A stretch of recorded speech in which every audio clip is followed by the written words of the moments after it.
Greetings and thanks for joining me. I'm here with Kristin Siegel, who's the head of Europe, Middle East and Africa for the Toniic network. And we're here to talk about driving evidence-based practice in ESG and impact investing, which is the document that's just come out from Bravo Charlie. And Kristin, wonderful to have you here. Thanks so much for your time. Thank you, Philip. Great to be here. Could you give us a little intro to what is the Toniic network? Yeah, absolutely. Now, Toniic Network is a global network of mostly private impact investors. Currently, we have 500 members worldwide, and really it is mostly high net wealth individuals, family offices, foundations across the continent. Certainly North America and Europe, Middle East and Africa, which I represent, are the two biggest regions, though we also growing quite a bit in APAC, also including Australia. And are you getting a difference in the different regions, like what's really motivating for people, or is it fairly spread across the board? Has everybody got sort of an awareness of like, we need to be doing these things in these areas? Yeah, it is really interesting because I actually lived in San Francisco for 5 years and worked also for Toniic there. So kind of got into the impact ecosystem over there. And I would say probably specifically San Francisco, but maybe also the US in general, is really a little bit more driven by social entrepreneurship. While when I came back to Europe, specifically now to Germany 3 years ago, it's really interesting that a lot of things have actually been covered by the social system. So there wasn't as much social entrepreneurship needed. And so that was one really interesting difference. Also, I guess, generally in thinking about like, how do we think about entrepreneurship? I would say like the US, certainly specifically the Bay Area, very, very entrepreneurial minded. Also in terms of how do we let's say failure, right? When like you try a startup, it doesn't quite work out. Then it's like rather like, great, you learned a lot, right? And here in Germany or like in Europe, it's still a little bit like, ooh, this doesn't work out. This is a failure. So I think that's certainly a difference in mindset, which is really interesting between North America and Europe. And I guess also, which I see in differences in terms of impact investing, is that maybe Europe was a little bit, behind in the whole, social entrepreneurship startup, but now everything around the EU taxonomy, that actually the governments are pushing forward in terms of regulation. I think they're now Europe a little bit ahead and, trying to avoid greenwashing, impact washing and things like that, where maybe in, let's say, specifically the US, there was more like private people, individuals or like also private companies pushing a little bit more for impact. And I think that sort of fascinates me in relation to the scale of impact investing over the overall investment landscape, and where the larger investment landscape is probably more into large infrastructure plays and things like that. They just have much more capacity to wield large amounts of capital to transformational projects, whether or not they are socially orientated or focus on an impact lens. Yeah, I guess that's also interesting about Toniic, because I mentioned we mostly work with private investors, so really not with institutional investors. And in that specific role, they are aware we as investors don't have the biggest capital. That certainly lies with the institutionals, right? Pension funds, asset managers, and so on. But also our investors know they have probably the most flexible capital in terms of like, okay, this is my capital. I don't have to go through a CIO or like a big, decision tree. But if I want to do this, try this out, then I can do it. So kind of this pioneering work almost in trying, let's say, alternative financing structures or like, like way how to measure impact and things like that. That's really what our investors are, trying out, using the capital for, then getting kind of the feedback, the learnings, and sharing that out. And we also, as Toniic, want to support them with that. So we are a membership network, but we also do quite a bit in terms of building up the impact ecosystem, using a lot of the learnings from our members that we then, package up into reports that we publish publicly for others to read. Yeah, and that proof of catapulting those proof of concepts into scale is the beautiful thing about it. It's because you've got the flexibility to do it as small teams with private capital, that institutional people can then go, well, we can measure it, we can see it works, we'll take that, and now we can, use our pension funds with our mandates to legally actually put the money into these places and scale them. And it's such an exciting thing in that regard. Exactly. And like having some data available, right? This is often what is needed for the investment offices to kind of prove like, okay, hey, this has already worked, so let's try to scale it now. And you mentioned the EU taxonomy, and that's essentially what this is all about. what challenges do you see being created by greenwashing and impact washing as a first thing, and then the sort of the regulatory, it's coming, the regulations. Yeah. But I think a lot of people aren't trying to greenwash. It just might be happening through a lack of data or a lack of rigor or a lack of process. It's like you wave the flag, this is good for everything. It's like, oh yeah, prove it. Right. Yeah. So I've been in the impact space now for about 8 years. Yeah. And the first 4 to 5 years, it was still kind of really beating the bushes and saying like, hey, we also can do impact investing, right? You can have financial returns and have a positive impact. So that was, I guess, the first years where it was really more in the persuasive mode and like finding others who are thinking the same way. I would say the last 3 to 4 years, this really, which maybe was a trend, absolutely became a movement. And at least here in Europe, it feels like everybody is talking about it. And it rather sees like, ooh, this is something, that, I don't know, sometimes I think it definitely is genuine that we see the issues in the world and, okay, also realizing we can do something with our capital. And I think that's where greenwashing comes in, as you say. I think for a lot of people, it's not on purpose that they want to greenwash, but it's a little bit the risk that I see, and really Toniic and ourselves stand for like deeper impact, like real, impact that helps, or like real solutions that help solve the problems that we have in the world, and not a little bit like, ooh, it sounds good.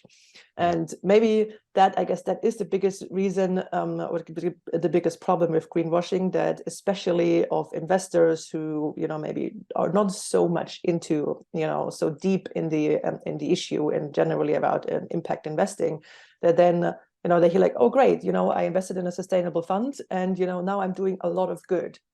Which, like, I guess a lot of the products that partially that out there suggest, that they're really sustainable in the long term and are really contributing to solutions. But in the end, it's maybe just doing a tiny little bit, but not enough that we need. And I think that is as currently what I see the risk.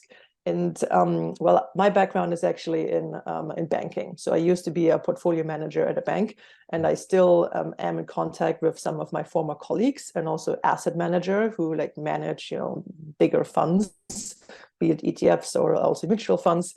And I met them recently, and it was really interesting because they certainly are also now pushed by, the EU regulation, the SFDR, which is this Sustainable Finance Disclosure Regulation, which is intact since March, where the asset managers have to actually disclose what they're doing in terms of sustainability. And there are these 3 kind of articles that you often hear now. It's Article 6, 8, and 9. And let's say when you have an Article 6 fund, it's not as sustainable. There is more like, okay, you do this and this and this, but it's not yet sustainable. So everybody is pushing for this Article 8, which is kind of, a little bit around sustainability, really making it super easy right now. And obviously there's a lot more, regulation around it. But then kind of Article 9 is really maybe what we would rather call a little bit more impactful. And there I heard from a lot of asset managers like, oh yeah, we tried Article 9, way too difficult, right? We'll rather not do that.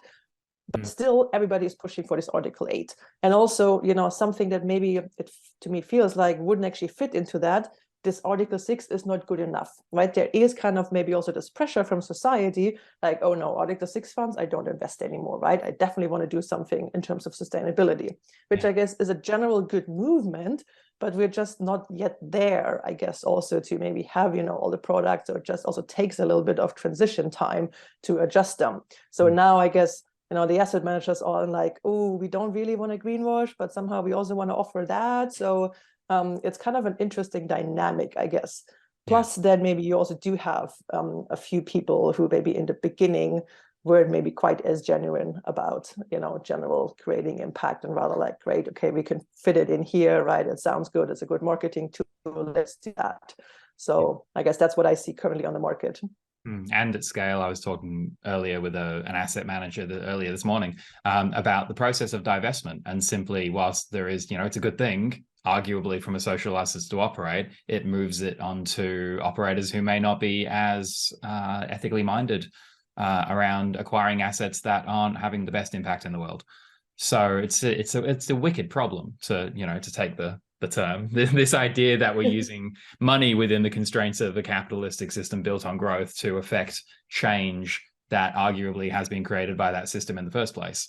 It's quite a No, absolutely, it is. And I guess there also have been a few academic studies that like this part about, let's say, divesting, it has a certain signaling effect, right? But actually the academic studies have found that the effect or the impact of that divestment and signaling thing is not as big as you actually actively engage, for example, with companies. So for example, you keep actually your shares with a, let's say, fossil fuel supplier, and like, work with them, push with them to actually go, to come up with a, that's almost a new identity. I mean, certainly with a fossil fuel, provider, it's a little bit difficult. Say, okay, we are creating energy.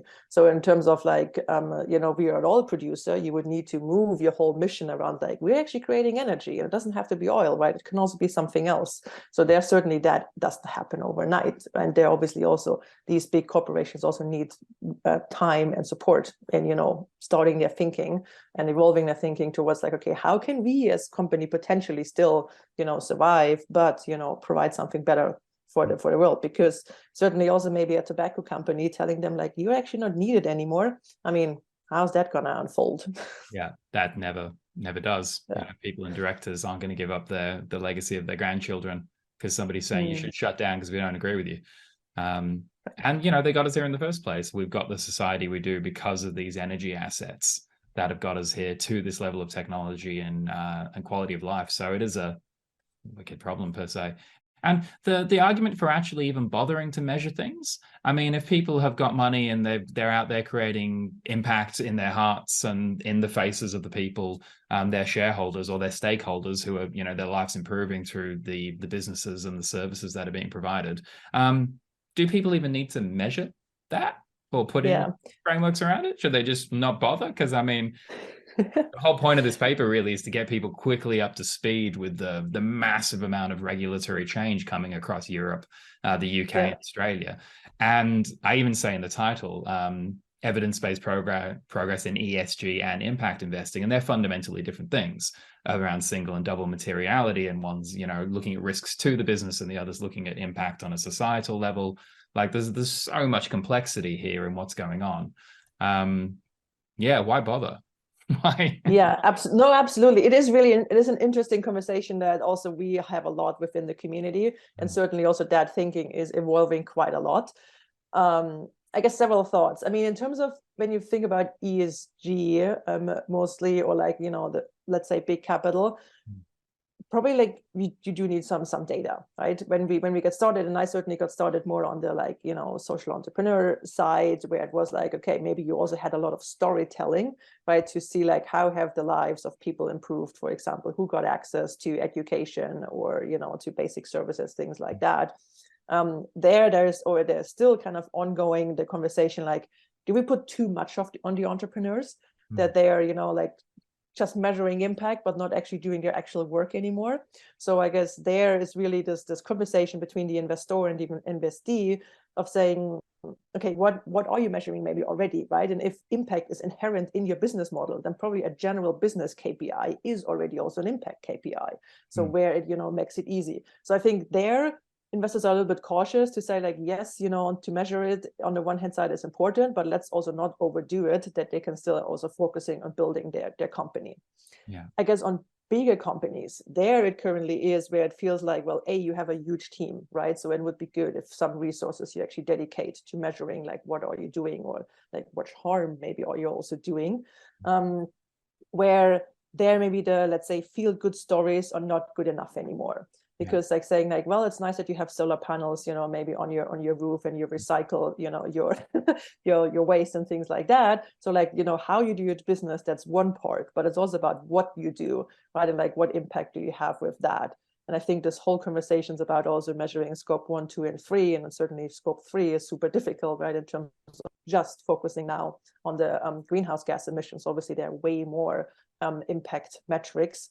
So I guess that is important to get a little bit of an idea, like, okay, like, because obviously also for the big companies investing, right, in more, let's say, greener or sustainable processes cost money. And currently, while we are still in this capitalistic system and measuring in money, I think there also it needs to be a fair comparison of like which company really does try to change something, and then also show the outcomes of that, or maybe rather the outputs, versus another company who is maybe just saying they're doing it, right, but not really proving it. So I think in that regard, I personally think that yes, we should bother also, measuring the positive and the negative impact that is coming out.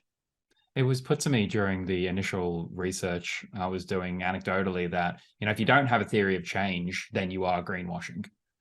And I went, oh, but that's the point. If you don't know why you're setting out to do things and you just say we're doing it for good, then yeah. And it got me wondering. It's like, are you seeing families investing based on a succinct theory of change, or are they more saying we got wealth, we need to not burn everything down, let's go do something good with it? Yeah, I guess it's interesting when you say like theory of change. I would say it definitely is a journey. It starts generally with the awareness of like, hey, we have to do something different, and we also can do something with our capital. To have a real distinct written out theory of change, we see takes some time, and that often can hinder people to get even started, right, to do something. So sometimes we say like, yes, you do definitely want to have an intention and think about, what are your values, what is important to you. Maybe also research like, what is the biggest issue right now in the world and where should we put our capital? I think that's mostly where at least the private investors are coming from, either from something, I don't know, like, a pediatrician really wants to work right on evaluating pain on children, for example, then often, they invest in that, theme. But maybe others come from more like a evidence-based, maybe Project Drawdown, right? So like, what are the biggest solutions to our problems? Let's invest in them. So I think these are the two ways often private investors come at. And there where we say like, yes, you do want to think about your theory of change, but maybe also particularly in a family context, there are individual people who have, their passion areas and theory of changes maybe, but then how do you bring that together in a family context? So, and that can be a process over potentially years, and where we say like, okay, maybe yes, that absolutely you need to start with, your values and what's important to you, and think about that, but maybe you don't need to have a maybe also detailed investment policy statement that includes impact right from the start, but also you can learn by doing a little bit. But yes, definitely you do want to get to that part, like why are you actually doing what you're doing? And exactly. What impact has your money?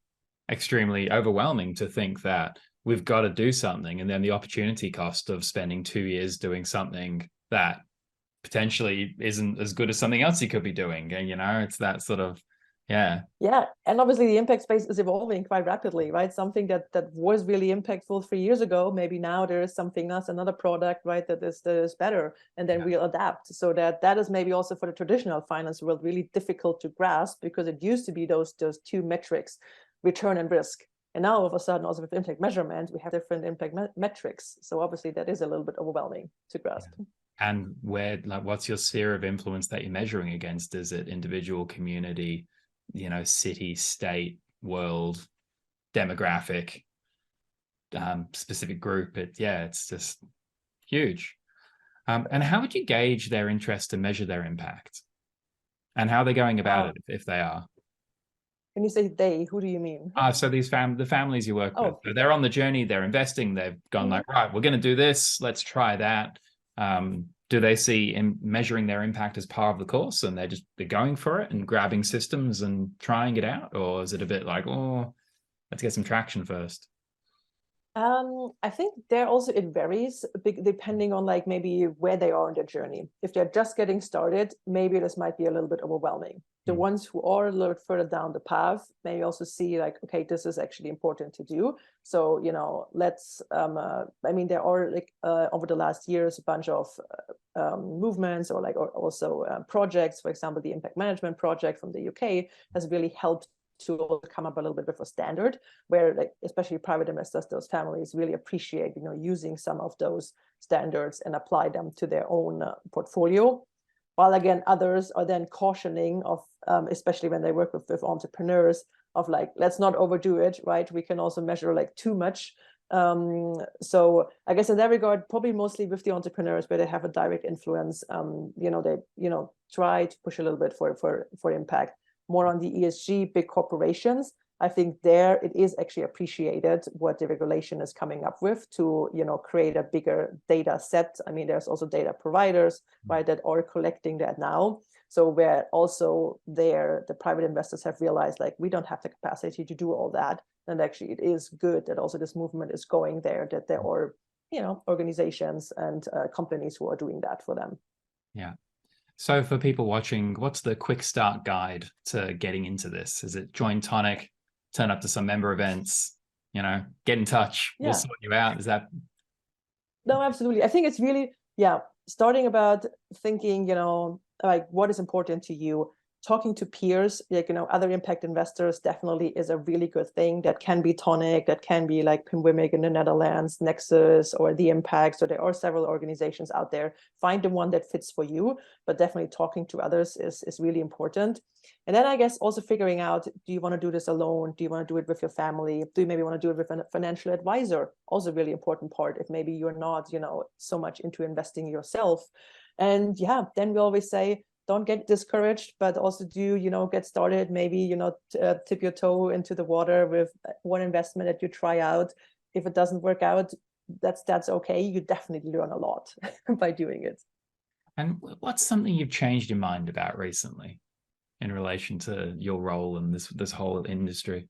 I would say generally probably the role or the purpose of capital. I think that's certainly something, like me coming from a more financial background and like very structured and so on. And let's say maybe a little bit more the philosophical conversation around like, okay, what is actually the role of capital? Maybe capital, in itself is not the system that we need. Also thinking about maybe, measuring our economy in GDP is maybe not the right way to do it. Maybe, global happiness index, rather something like that would be the way to do it. And I'm educating myself a little bit more in these theories, around systems change also now, and to see like which role can impact investors and I as an intermediary and maybe facilitator play in this system. Yeah, wonderful. It's the evolution of self and the evolution of the world, right? Ideally, we're all transcending up to a higher level of consciousness, essentially. I mean, and thank you so much for your time. For those watching at home, do download the new booklet. Have a look at all the regulatory changes that are going on. It's a good idea to get yourself up to speed and, pick something, put that first step forward and go for it. If you need any help in communicating what you're doing, we build investor engagement systems for your brand and your business and your impact fund. And it's just an exciting time. There's so much to do in the world if you're an optimist. Because the alternative is not being an optimist, and that'll get you down quick. Thank you very much. Fully agree. Thank you so much, Philip.